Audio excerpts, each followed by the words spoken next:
স্বাধীন বড়োলেণ্ড বা পৃথক ৰাজ্য নহলেও বিটিআৰত সমবিকাশ আৰু সম অধিকাৰ কেতিয়াও সম্ভৱপৰ নহয়। এই বিস্ফোৰক মন্তব্য ইউপিপিএল দলৰ শিক্ষা পৰামৰ্শ সমিতিৰ উপদেষ্টা RN সিনহাৰ। শেহতীয়াকৈ বিটিআৰ এলেকাত ৰাজনৈতিক দলসমূহে সমবিকাশ আৰু উন্নয়নৰ শ্লোগানেৰে প্ৰচাৰ চলাই থকা সন্দৰ্ভত এই প্ৰতিক্ৰিয়া উপদেষ্টাগৰাকীৰ।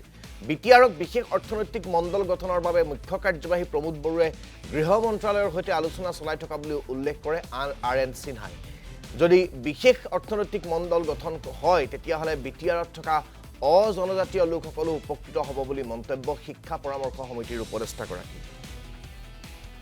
শিডিউল এৰিয়াত কোনো ৰকমে সম অধিকাৰ সম বিকাশটো সম্ভৱেই নহয়। যেতিয়া আমাৰ বড়োলেণ্ড সম্পূৰ্ণ স্বাধীন বড়োলেণ্ড হ'ব, স্বাধীন মানে কি এইটো ছেপাৰেট ৰাজ্য হ'ব, তেতিয়াহে আমাৰ সম অধিকাৰ সম বিকাশটো সম্ভৱ হ'ব। BTC প্ৰধান মাননীয় প্ৰমোদ বড়ো ডাঙৰীয়াই BTCখনক স্পেচিয়েল ইকনমিক জোন কৰাৰ কাৰণে দিল্লীত গৈছে। স্পেচিয়েল ইকনমিক যদি জোন ডিক্লাৰেশ্যন হয় তেতিয়াহ'লে ইয়াতে যিখিনি নন ট্ৰাইবেল মানুহ আছে তাত তেওঁলোকৰ টেক্সৰ এইটো এক্সামশ্যন হ'ব, এটলিষ্ট 50% হ'ব।